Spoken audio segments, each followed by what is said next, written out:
राज्यसेवा पूर्वपरीक्षा 2026ला शेवटचे 15 दिवस बाकी आहे आणि याच्यामधला करंट अफेअर्स हा जो विषय खूप महत्त्वाचा तो डिसाइडिंग फॅक्टर ठरतो आपण पास होणार आहे का. कारण याच्यात व्हेरिएशन ऑफ मार्क्स खूप जास्त असतं. काहींचे 5-6 प्रश्न बरोबर येतात, काहींचे 12-13 बरोबर येणारे पण मुलं आहेत.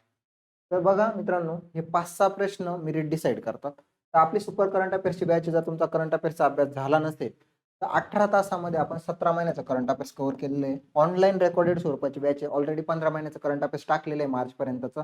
तेवढंच सफिशियंट आहे आत्ताच्या राज्यसेवेसाठी. कारण 2 महिने आधीचं करंट अफेअर्स करणं गरजेचं राहतं. जानेवारी 2025 ते मे 2026 पर्यंत ही बॅच आपण कव्हर करणार आहे. मार्च 2026 पर्यंतचं 15 महिन्याचं करंट अफेअर्स ऑलरेडी दिलेलं आहे. तुम्ही बघू शकता 18 तासामध्ये तुमचं 17 महिन्याचं करंट अफेअर्स कव्हर करणार आहे. केलेलं आहे ऑलरेडी. बघा तुम्ही जर स्पीड वाढवून बघितलं तर 10 तासामध्ये तुम्ही ही बॅच संपवू शकता. स्पीड वाढवायचा ऑप्शन असतो आपल्या ॲपमध्ये. तुम्हाला काय करायचं याच्यासाठी स्वाध्याय अकॅडमीचा ॲप डाउनलोड करायचं आहे. डिस्क्रिप्शन बॉक्समध्ये लिंक दिलेली आणि जर काही अडचण आली तर आमचा नंबर आहे 95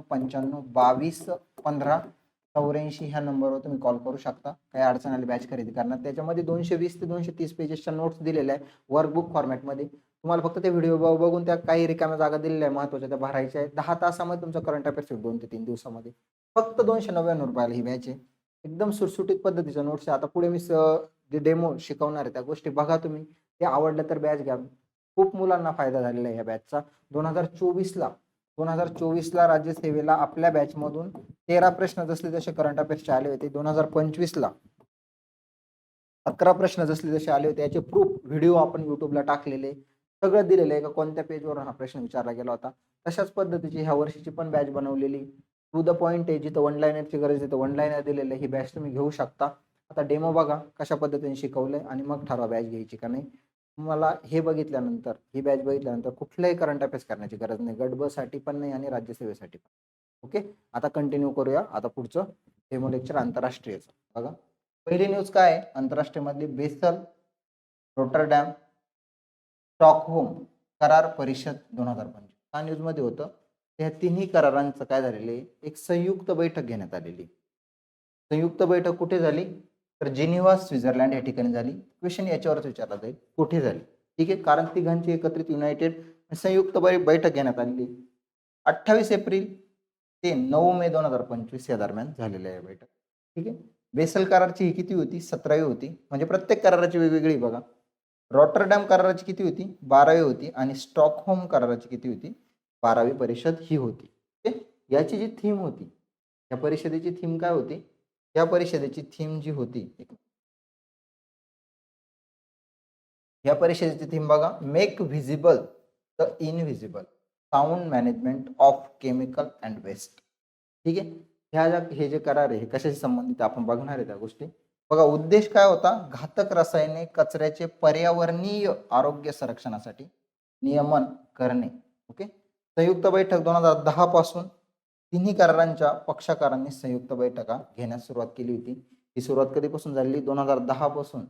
कारण हे तिन्ही जे करार हे एकमेकाशी इंटरलिंक आहे, त्याच्यामुळे हे एकत्रित बैठका होता. 2010 पासून त्याची सुरुवात झाली. भारत तिन्ही करारांचा सदस्य आहे, हे आपल्यासाठी महत्वाचे. आता हे करार काय आहे तर तुम्हाला एन्व्हायरमेंटमध्ये क्वेश्चन विचारला, कारण आता राज्यसेवेला हे क्वेश्चन विचारले जाऊ शकतात फॉरेस्टमुळे. ठीक आहे, फॉरेस्टची एक्झाम आहे त्याच्यामध्ये ना, त्याच्यामुळं हे विचारलं जाऊ शकतं. बघा, बेसल करार 1989चा आहे. कशाशी संबंधित आहे बेसल करार, घातक कचऱ्याच्या सीमापार वाहतुकीचे नियमन, विशेषतः विकसित ते विकसनशील देशांमधील हस्तांतर प्रतिबंधित करणे. ओके, म्हणजे काय, जो घातक कचरा आहे, ठीक आहे, जो घातक कचरा आहे त्याचं जे वाहतूक म्हणजे जे विकसित तो म्हणजे डेव्हलप कंट्री पासून डेव्हलपिंग कंट्रीकडे जो जातो, त्याला काय केलेलं आहे, त्याचं नियमन केलेलं आहे आणि त्याला प्रतिबंध करण्यात आलेला आहे. ठीक आहे, ही महत्वाची गोष्ट आहे. पुढे बघा, रोटरडॅम करार 1998चा करार आहे. जर स्टॅटिक विचारलं गेलं तर घातक जे रसायने, ठीक आहे, व कीटकनाशकांच्या आंतरराष्ट्रीय व्यापारात माहितीपूर्ण सहमती प्रक्रिया, म्हणजे पूर्ण डिटेल इन्फॉर्मेशन द्यावं लागत, ते काही घातक आहे का एन्व्हायरमेंटसाठी. जर तुम्ही व्यापार म्हणजे इंटरनॅशनल व्यापार जो चालतोय, एखादा देश जर दुसऱ्या देशाला काही पेस्टिसाइड असतील, इन्सेक्टिसाइड असेल, तो जर ट्रान्सफर हे करतोय, काय म्हणतो, एक्सपोर्ट करतोय, त्यांना त्याची इन्फॉर्मेशन द्यावं लागेल पूर्ण डिटेलमध्ये की याचा एन्व्हायरमेंटवर काय इफेक्ट असेल काय नाही.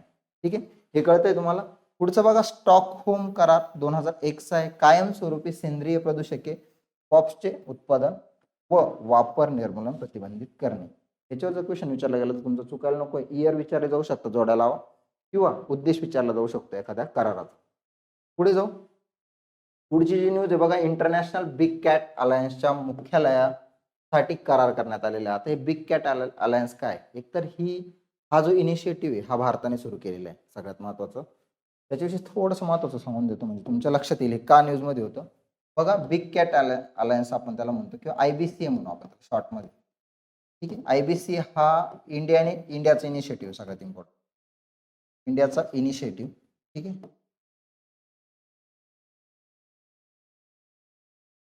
2023ला याची घोषणा केली होती नरेंद्र मोदींनी. 2023ला प्रोजेक्ट टायगर 1973ला स्थापना झाली होती. प्रोजेक्ट टायगरची याला 50 वर्ष पूर्ण झाली होती. ठीक आहे, त्या समारोहामध्ये ह्या IBCA ची घोषणा करण्यात आलेली होती. हे IBCA कशाशी रिलेटेड आहे, इंटरनॅशनल बिग कॅट अलायन्स त्याला इंग्लिशमध्ये म्हणतात. म्हणजे ज्या 7 बिग कॅट्स आहेत, म्हणजे ज्या आपण त्याला काय म्हणतो, मांजरीच्या ज्या प्रजाती आपण त्याला असं म्हणू शकतो मराठीमध्ये. म्हणजे काय असतील, चिता असेल, बिबट्या असेल, लिओपार्ड असेल, जॅगॉर असेल, हे सगळे जे 7 ज्या प्रजाती आहे यांचं संरक्षणासाठी हा इनिशिएटिव्ह सुरू केला आहे. हा इंटरनॅशनल लेवलचा कॉपरेशन बेसिसचा एक इनिशिएटिव्ह आहे. म्हणजे कॉपरेटिव्ह बेसिसवर हा इनिशिएटिव्ह रन होणार आहे इंटरनॅशनल लेवलला. ठीक आहे, त्या कॉपरेशनसाठी हा इंडियाने सुरू केलेला एक इनिशिएटिव्ह.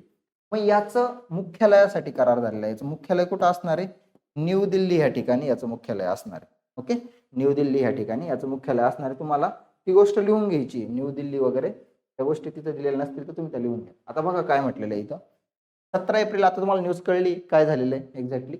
बघा, 17 एप्रिल 2025 रोजी IBCA ने भारतात मुख्यालय आणि सचिवालय स्थापन करण्यासाठी केंद्र सरकार सोबत करार केला. ठीक आहे, IBCA ने करार केलेला आहे. कुठं होणार आहे ते स्थापन, न्यू दिल्ली ह्या ठिकाणी. ते लिहून घ्या. तर विचारलं गेलं IBCAचं मुख्यालय कुठे आहे, तर न्यू दिल्ली तुम्हाला माहित पाहिजे.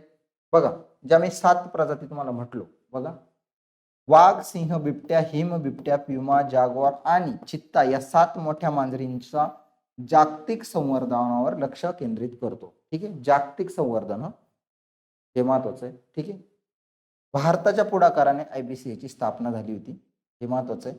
इथं खाली बघा IBCA ची स्थापनेबद्दल बोललेले. पंतप्रधान नरेंद्र मोदी यांनी एप्रिल 2023 मध्ये प्रोजेक्ट टायगरच्या 50व्या वर्धापन दिनानिमित्त IBCA चे उद्घाटन केले. म्हणजे त्या प्रोग्राम मध्ये जो वर्धापन दिन होता, प्रोजेक्ट टायगरची स्थापना कधीची, 1973 ची, तुम्हाला ऑलरेडी सांगितलंय. ठीक आहे, त्याचा 50वा वर्धापन दिन सेलिब्रेट केला जात होता, तिथे IBCAचं उद्घाटन झालेले. ओके, बघा, मंत्रिमंडळाची मान्यता फेब्रुवारी 2024 मध्ये मंत्रिमंडळाने IBCAच्या मुख्यालय स्थापनेसाठी 150 कोटी रुपयांच्या अर्थसंकल्पीय मदतीस मान्यता दिली. म्हणजे तो मदत असणार, जी फंडिंग असणार आहे त्याची पण घोषणा केलेली इथं आपल्याला दिसते. ठीक आहे, स्पीड वाढून घ्या, मी एक्सप्लेन करतोय त्याच्यामुळे ते हळूहळू एक्सप्लेन करावं लागतं. तुम्ही स्पीड वाढून बघा, तुम्हाला जास्त फायदा होईल त्याचा, आणि वेळ वाचेल. फायदा म्हणजे काय, वेळ तुम्ही कमी वेळात जास्त करंट अफेअर्स करा. बघा पुढचं, बघा, हंगेरीची ICC मधून माघार. आता हा न्यूज मध्ये काय होतं, इंटरनॅशनल क्रिमिनल कोर्ट जे आहे त्याच्यामधून हंगेरीने काय घेतलेली, माघार घेतलेली. आणि हा पहिला युरोपियन देश आहे तो माघार घेणारा. त्याच्यामुळे हे न्यूज मध्ये होतं. आणि याच्यावर क्वेश्चन विचारला जाईल की इंटरनॅशनल कोर्ट ऑफ क्रिमिनल कोर्टमधून नुकत्याच कोणत्या देशाने माघार घेतली किंवा बाहेर पडलेला आहे. तर बघा, 3 एप्रिल 2025 मध्ये 3 एप्रिल 2025 मध्ये हंगेरीचे पंतप्रधान व्हिक्टर ऑर्बन यांनी हंगेरी आंतरराष्ट्रीय गुन्हेगारी न्यायालयातून म्हणजे ICC इंटरनॅशनल क्रिमिनल कोर्ट माघार घेत असल्याची घोषणा केली. ICC मधून माघार घेणारा किंवा बाहेर पडणारा हा पहिला युरोपीय देश आहे. पुढे बघा, ICC ची स्थापना गंभीर जागतिक गुन्ह्यांसाठी जबाबदार व्यक्तींवर खटला चालवण्यासाठी 2002 मध्ये आंतरराष्ट्रीय गुन्हेगारी न्यायालयाची स्थापना झाली. याचं हेडक्वार्टर कुठे, हेग या ठिकाणी. ठीक आहे, 2002 ला स्थापना झाली होती इंटरनॅशनल क्रिमिनल कोर्टची. आता त्याचं बघा, त्याचा एक चार्ट दिलेला आहे तुम्हाला. म्हणजे फ्युचरमध्ये जर क्वेश्चन आला स्टॅटिक वर तर तुमचं चुकायला नकोय. बघा, इथं कंपॅरिझन दिलेलं आहे. का दिलेलं आहे, हे 2 कोर्ट जे इंटरनॅशनल आहे, बघा, इंटरनॅशनल कोर्ट ऑफ जस्टिस एक जे 1945 ला स्थापन झालं होतं, आणि इंटरनॅशनल क्रिमिनल कोर्ट ज्याच्यातून हंगेरी आता बाहेर पडला त्याची स्थापना 2002 ची. बघा, युएनचा संबंध काही आहे का याच्याशी, संयुक्त राष्ट्र संघाचा सर्वोच्च न्यायालय. ठीक आहे, हे लक्षात घ्या, युएनचा भाग नाही. इंटरनॅशनल क्रिमिनल कोर्ट हा युनायटेड नेशनचा भाग नाहीये, स्वतंत्र संस्था आहे. हे महत्वाचं आहे तुमच्यासाठी. स्थान बघा, लोकेशन दोघांचं पण नेदरलँड मधल्या हेग ह्या ठिकाणी हेडक्वार्टर आहे. अधिकार क्षेत्र इथं दिलेले, राष्ट्रामधील वाद तिथं व्यक्तींवरील अधिकार, त्या राष्ट्रामधील कायदेशीर वाद व सल्लागार मते इथं गंभीर गुन्ह्यांसाठी व्यक्तीवरील खटले, दोन्हींचे कामं वेगवेगळे, गुन्ह्याचे प्रकार इथं दिलेले. हे एवढं काही महत्वाचं नाही आपल्यासाठी, जे महत्वाचं होतं ते तुम्हाला मी सांगितलेलं आहे. चला आता पुढचा, जागतिक वारसा समिती. आता ही जागतिक वारसा समितीची बैठक झाली होती, 47वी बैठक. कुठे झाली होती? पॅरिस या ठिकाणी झाली होती. जिनिव्हा नाही, पॅरिस या ठिकाणी, पॅरिस फ्रान्स या ठिकाणी झाली होती. आणि त्याच्यामध्ये जे पण वारसा स्थळांना जो काय म्हणता येईल आपलं हेरिटेज साईटचा जो दर्जा मिळालेला आहे, ठीक आहे, वारसा स्थळाचा जो दर्जा मिळाला आहे, त्याच्यामध्ये आपले जे 12 किल्ले महाराजांशी रिलेटेड त्यांना पण तो दर्जा मिळाला आहे. त्याच्यामुळे ते न्यूजमध्ये होतं, महत्वाची गोष्ट आहे. ठीक आहे, त्याला आपण म्हणतो मराठा मिलिटरी लँडस्केप ह्या नावाने त्यांनी दर्जा दिला होता. त्यामध्ये 12 किल्ले येतात, त्यात 11 महाराष्ट्रातले आणि एक तामिळनाडूचा किल्ला आहे, ते आपण बघणार आहे. ही न्यूज का महत्वाची आपल्यासाठी ते तुम्हाला ऑलरेडी सांगितलं मी आता, काय घडलेलं आहे एक्झॅक्टली. आता बघा, 47वी बैठक झाली. कुठे झाली? पॅरिस फ्रान्स या ठिकाणी झाली. कालावधी कधीचा होता? 6 ते 16 जुलै या दरम्यान झाली होती. आयोजक कोण होता? आयोजक युनेस्को होता, हे लक्षात घ्या. आयोजक आता युनेस्कोच म्हटलं, युनेस्कोच असणार आयोजक. एकूण सदस्य 46वी बैठक कुठे झाली होती? आपल्या भारतात झालेली होती मित्रांनो. कुठे झाली होती? 46वी बैठक आपल्या भारतात झालेली होती. पुढे जाऊ बघा, पुढील जी बैठक आहे ती बुसान दक्षिण कोरियामध्ये होणार आहे. 47व्या बैठकीमध्ये काय महत्वाचं घडलंय? 26 नवीन स्थळांना जागतिक वारसा यादीमध्ये समावेश केलेला आहे. त्याच्यामधले 21 सांस्कृतिक स्थळे, 4 नैसर्गिक स्थळे, एक मिश्र स्थळ आहे. त्याच्यामध्ये बघा, जागतिक वारसा स्थळांची एकूण संख्या 1248 झाली आहे. किती झाली? 1248. नवीन समावेश बघा, छत्रपती शिवाजी महाराजांच्या 12 किल्ल्यांचा मराठा मिलिटरी लँडस्केप या नावाने 11 जुलै 2025 रोजी युनेस्कोच्या जागतिक वारसा यादीत समावेश झाला. याच्या आधी किती होत्या? 43 स्थळ होते ह्या वारसा स्थळांच्या यादीमध्ये भारताचे. आता हे मराठा मिलिटरी लँडस्केप हे 44व ह्या नावाने हे 12 किल्ले त्याच्यामध्ये ऍड करण्यात आलेले, हे 44व, एवढं लक्षात ठेवा. आता टोटल संख्या किती झाली वारसा स्थळांची? 44 झालेली आहे भारताची. हे महत्वाचं. आता ते किल्ले कोणते कोणते? किल्ले कोण बघा, आता महाराजांचे किल्ले आपल्यासाठी गर्वाची गोष्ट आहे मित्रांनो. बघा, रायगड आहे, राजगड आहे, प्रतापगड आहे, पन्हाळा आहे, शिवनेरी, लोहगड आहे, सालेर आहे, सिंधुदुर्ग आहे, विजयदुर्ग आहे, ठीक आहे, सुवर्णदुर्ग आणि खांदेरी, आणि हा जिंजी जो किल्ला आहे हा तामिळनाडूमध्ये. ठीक आहे, तर विचारलं गेलं तर महाराष्ट्राच्या बाहेर, एवढं लक्षात ठेवा, जिंजी. किल्ल्यांचे नाव आहे इथं दिलेले आहे बघा खाली. तामिळनाडू येथील जिंजी किल्ला, ज्याला ऐतिहासिकदृष्ट्या ट्रॉय ऑफ द काय म्हणतात बघा, ट्रॉय ऑफ द ईस्ट म्हटलं जातं म्हणून ओळखले जाते, त्याचा याच्या ह्या यादीमध्ये समावेश आहे, जे मी ऑलरेडी सांगितलं. बघा, एकूण स्थळे किती झाली? 44 झालेली. त्याच्यामध्ये 36 किती आहे? सांस्कृतिक आहे, कल्चरल साईट्स आहे, 6 नॅचरल आहे, नैसर्गिक स्थळे, आणि एक मिश्र आहे. एक म्हणजे ते कोणतं आहे? कांचनजंगा राष्ट्रीय उद्यान. कुठे येते? ते सिक्कीम या ठिकाणी आहे. ओके, पहिले बघा कोणते कोणते? अजिंठा लेणी 1983 मध्ये पहिली अजिंठा, याच्यावर प्रश्न विचारला होता बरं का आयोगाने. वेरूळ लेणी, आग्रा असेल किंवा ताजमहल असेल. आता हे PYQ मध्ये विचारले गेले, त्याच्यामुळे सांगतो. आपल्या PYQच्या बॅचेस करा यार एकदा, तुम्ही त्याचे डेमो बघा आणि मग ठरवा का करायचंय का नाही. त्याच्यात खूप ट्रिक सांगितलेले आहे लॉजिकल. तुम्ही लॉजिक कसं वापरायचं, कोणता प्रश्न कसा सोडवायचा, कमी वेळेमध्ये उत्तर कसे काढायचे, एक्सप्लेनेशन खूप चांगलं दिलं जिथे एक्सप्लेनेशन करायचे तिथं. ओके, त्याच्यामुळे काय होतं, जे रिपीट होणारे प्रश्न चुकती नाही आणि तुमचा स्कोर, म्हणजे असे खूप विद्यार्थी आपल्या PYQ बॅचेसचे ज्यांचा रिझल्ट आलेला आहे, जे आता पोस्टवर आहे. ओके, ज्यांची पूर्व निघत नव्हते त्यांनी त्या बॅचेस केल्यानंतर त्यांचे स्कोर प्रचंड म्हणजे खूप चांगल्या पद्धतीने वाढले, कारण त्यांचं PYQ अनालिसिस कमी होता, अभ्यास खूप चांगला होता. PYQ अनालिसिस ह्या बॅचेसमधून कव्हर होऊन जातं. गट ब असेल, गट क असेल, राज्यसेवा असेल, मराठी इंग्लिशच्या बॅचेस असतील. एकदा डेमो बघा मग ठरवा. तुम्हाला डेमो बघितल्याबद्दल लक्षात येईल का खूप महत्वाच्या गोष्टी आहेत त्यामध्ये. ओके, चला आता पुढे जाऊ. महाराष्ट्रातील जागतिक वारसा स्थळे बघा इथं दिलेले, काही बघून घ्या. अजिंठा लेणी, वेरूळ, एलिफंटा लेणी, छत्रपती शिवाजी महाराज टर्मिनल आहे, पश्चिम घाट आहे, व्हिक्टोरिया गॉथिक आर्ट डेको इमारती 2018, आणि मराठी मिलिटरी लँडस्केप 2025. आता तुम्हाला जर असा विचारला गेला प्रश्न, विचारला जाऊ शकतो, 43वी जे वारसा स्थळ आहे ते कोणतं होतं? जागतिक वारसा स्थळ भारतामधलं तर मुई डॅम हे नाव लक्षात ठेवा. मी घेतलेलं आहे मागच्या करंट अफेअर्स मध्ये, मी शिकवलं होतं तुम्हाला मुई डॅम. ठीक आहे, हे 43वे आणि 44वे कोणतं आहे? Maratha military landscape. ओके. आता बघा जागतिक याच्यावर पण आयोगाने प्रश्न विचारलेला होता एकदा. तर सर्वाधिक कुठे, सर्वात जास्त कुठे जागतिक वारसा स्थळे? 61 स्थळे इटलीमध्ये, चीनमध्ये 60 स्थळे, जर्मनीमध्ये 55 आहे, फ्रान्समध्ये 54 स्थळे, स्पेनमध्ये 50 स्थळे आणि आपल्या भारतामध्ये 44 आहे. ठीक आहे, 44 स्थळे.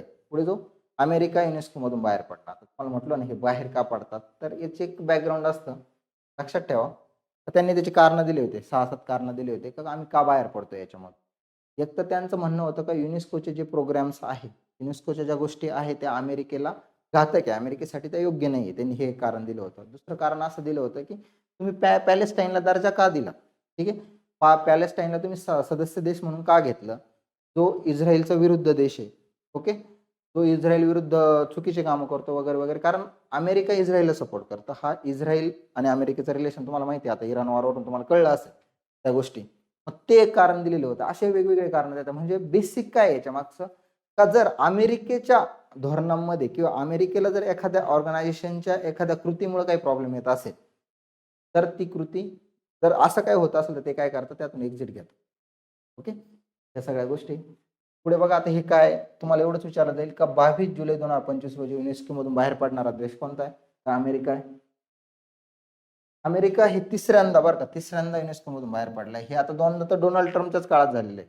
त्याच्या पॉलिसी वेगळ्याच आहे पूर्ण काहीतरी. ठीक आहे, त्याचं धोरण अमेरिका फर्स्ट आहे. इथं दिले बघा, डोनाल्ड ट्रम्प यांच्या काळात दुसऱ्यांदा युनेस्को सोडण्याचा निर्णय. युनेस्को बघा काय आहे, संयुक्त राष्ट्र शैक्षणिक वैज्ञानिक सांस्कृतिक संस्था आहे ही एक. ठीक आहे, याचा लॉंग फॉर्म दिलेला आहे इथं. 16 नोव्हेंबर 1945 ला स्थापना आहे, पॅरिस फ्रान्स या ठिकाणी मुख्यालय. सदस्य देश 194 आहे. उद्देश काय आहे? शिक्षण, विज्ञान, संस्कृती आणि दळणवळण क्षेत्रात आंतरराष्ट्रीय सहकार्य वाढवणे, जागतिक शांतता आणि सांस्कृतिक समृद्धीला प्रोत्साहन देणे. तर बघा ही एक न्यूज महत्वाची. जागतिक आरोग्य असेंब्ली भरली होती कुठं? जिनिव्हा, स्वित्झर्लंड या ठिकाणी 19 ते 27 मे 2025 या दरम्यान. आता हा कोणाचा इनिशिएटिव्ह असणार? WHO चा. ठीक आहे, वर्ल्ड हेल्थ ऑर्गनायझेशन. बेसिक आहे, वन वर्ल्ड फॉर हेल्थ. हे लय महत्वाचं आहे. थीम विचारली गेली या असेंब्लीची, वन वर्ल्ड फॉर हेल्थ. आयोजक कोण होता? WHO होता. 78व्या आवृत्ती म्हणजे 78वी असेंब्ली भरली होती. बघा इथे दिलेलं आहे त्याच्याविषयीचं. WHO महामारी करार, जगातील पहिला WHO महामारी करार 78व्या, हे लय इम्पॉर्टंट आहे. पहिला WHO महामारी करार 78व्या जागतिक आरोग्य असेंब्ली 20 मे 2025 रोजी स्वीकारण्यात आला. हा करार कोविड-19च्या अनुभवातून शिकून भविष्यातील महामारी रोखण्यासाठी आणि त्यांना सामोरे जाण्यासाठी तयार करण्यात आलेला आहे. महत्वाची गोष्ट आहे. ठीक आहे, जागतिक आरोग्य संघटनेने मदागास्करने पोलिओचे निर्मूलन केल्याचे जाहीर केले. याच्यावर क्वेश्चन विचारला जाईल बघा. जागतिक आरोग्य संघटनेने मदागास्कर हा जो देश आहे, पोलिओच्या निर्मूलन केल्याचे जाहीर केले, म्हणजे पोलिओ मुक्त झालेला आहे मदागास्कर. याच्यावर प्रश्न विचारला गेला तर लक्षात ठेवा कोणता देश पोलिओ मुक्त झालाय नुकताच, किंवा ती डेट दिली जाईल किंवा केव्हा घोषित केलं तर ते लक्षात ठेवा. कोणत्या देशाला? मदागास्कर. ओके. मॉरिशस व मालदीवला तंबाखू नियंत्रणासाठी महासंचालकाचा विशेष पुरस्कार 2025 प्रदान करण्यात आला आहे.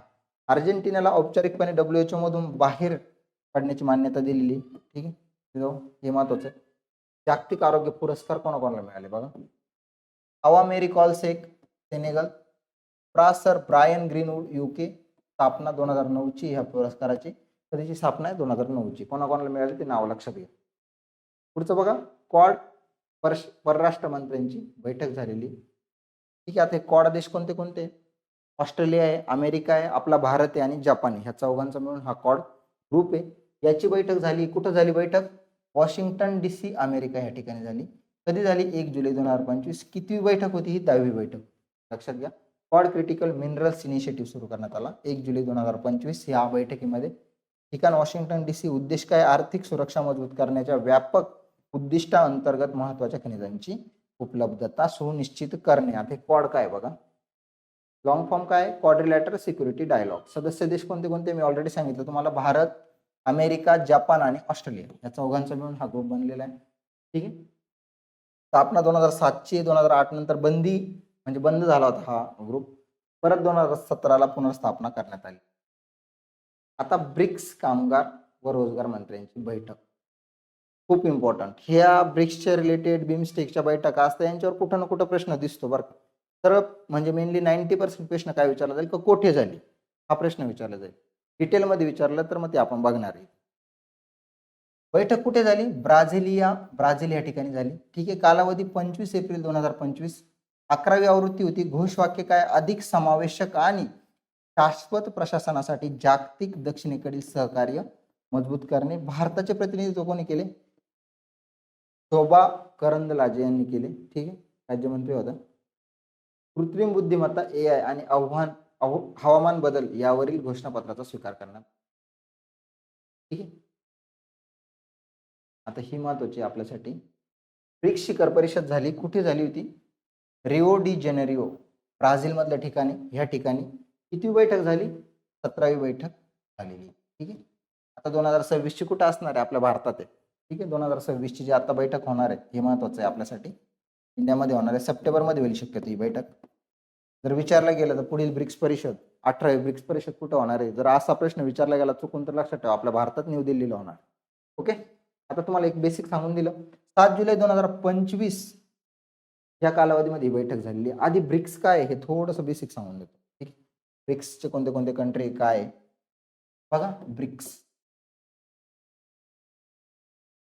ब्रिक्सची स्थापना कधीची? स्पेशल स्थापना जर विचारली तर 2009 ची स्थापना आहे. तसं 2006 यांच्या फॉरेन मंत्र्यांची फॉरेन मिनिस्टर जे होते ब्रिकचे.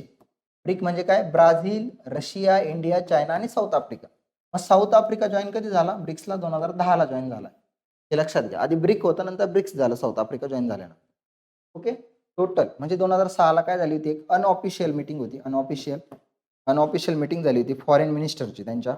आणि त्याच्यामध्ये बऱ्याच गोष्टीवर चर्चा झाली होती. नंतर 2009 म्हणजे ऑफिशियली 2009 पहिली बैठक झाली होती रशियामध्ये. ठीक आहे. तिथून ब्रिक्सची सुरुवात झाली होती. आता ब्रिक्स मध्ये कंट्री कोणते कोणते?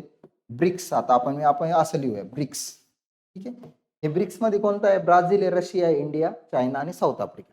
हे तर आहेच. आता काय झालं 2024 अजून 5 देश याच्यामध्ये ऍड झाले. 2024 5 देश कोणते कोणते ऍड झाले ते तुम्हाला लिहून घ्यायचे. तुमच्याकडे नसेल माहिती तर लिहून घ्या. तिथं आहे दिलेले न्यूज मध्ये पण तर एकदा सांगून देतो तुम्हाला. बघा कोण झालं ऍड याच्यामध्ये? इथिओपिया. आता 2024 5 झाले आणि 2025 इंडोनेशिया याच्यामध्ये ऍड झालेलं आहे. कोण? इंडोनेशिया 2025 जर विचारलं गेलं रिसेंटली कोण ब्रिक्सचा मेंबर झालेला आहे 2025 मध्ये तर इंडोनेशिया झालेलं आहे बरं का. 2024 मध्ये कोण कोण आहे? इथिओपिया. इथिओपियाचा ई लिहून घ्या. एक ई. दुसरा ई कशाचा आहे? इजिप्तचा आहे. दुसरा ई इजिप्तचा. आय लक्षात ठेवा. आय इराणसाठी. इराण आणि इंडोनेशिया आय. पुढचं युनायटेड UAE. ठीक आहे. UAE जॉईन झालंय आणि सौदी अरेबिया. आता बऱ्याच ठिकाणी तुम्ही वाचला असेल का सौदी अरेबिया मेंबर वगैरे झालेलं नाही फुल टाइम. पण मी ब्रिक्सची ऑफिशियल वेबसाईट चेक केली आता. त्या लेक्चरच्या आधी मी तेच बघत होतो का ब्रिक्सचे देश कोणते कोणते कोण कधी झाले काय.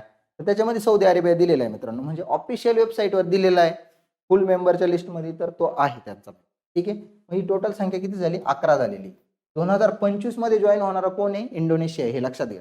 म्हणजे बघा ब्रिक्स हे 5 देश नंतर कोण? Ethiopia, Egypt, Iran, UAE, Saudi Arabia आणि इंडोनेशिया असे 11 देश टोटल याचे काय मेंबर आहे. तुम्हाला बेसिक आता कळलेलं आहे. 2025 ची जी बैठक आहे ती कुठं झाली? रिओ डी जेनेरिओला झाली. Rio D Janeiro. ठीक आहे. हे लक्षात घ्या. रिओ डी जेनेरिओ कुठे? ब्राझील. कुठे झाली? ब्राझील या ठिकाणी झाली होती.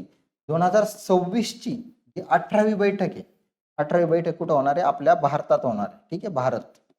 हे इम्पॉर्टंट आहे आपल्यासाठी. याच्यावरच क्वेश्चन विचारला गेला तर 2024 ची जर विचारली गेली जोडायला होता कझान रशिया या ठिकाणी झाली. ठीक आहे. कळलं? क्लिअर होते. चला आता पुढे जाऊ. त्याच्यामध्ये त्याच गोष्टी बघा. अधिक समावेशक आणि शाश्वत प्रशासनासाठी जागतिक दक्षिण सहकार्य मजबूत करणे. भारताचे प्रतिनिधित्व नरेंद्र मोदींनी केले होते. ठीक आहे. विशेष बघा ब्राझीलने चौथ्यांदा ही परिषद आयोजित करण्यात आली ब्राझीलमध्ये. याच्या आधी भारतात कधी झाली होती? 2021 मध्ये झाली होती. व्हर्च्युअल पद्धतीने झाली होती बरं का. 26 मध्ये भारतात होणार, 21 मध्ये पण भारतात झाली होती. त्यावेळेला कोरोना काळ होता त्याच्यामुळे व्हर्च्युअल पद्धतीने त्यावेळेला झालेली होती. ब्राझील बघ. ब्रिक्स संसदीय मंच हे महत्वाचं आहे. एक आवृत्ती 11वी. हा मंच कुठे झाला? ब्राझील या ठिकाणी. कालावधी 4 ते 5 जून. पुढे बघा. या परिषदा कोणत्या कोणत्या झालेल्या आहेत त्या सांगितलेल्या आहे.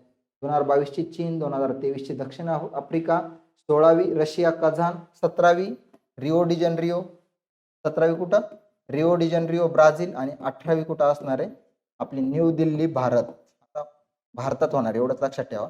न्यू दिल्लीला आता मोस्टली कुठे असतात ह्या परिषदा, कॅपिटल जे आहे तिथंच असतात मोस्टली, लक्षात घ्या. पण जर दुसरीकडे असले तर आपल्याला ते कळेल, पण भारतात होणार एवढं लक्षात ठेवा.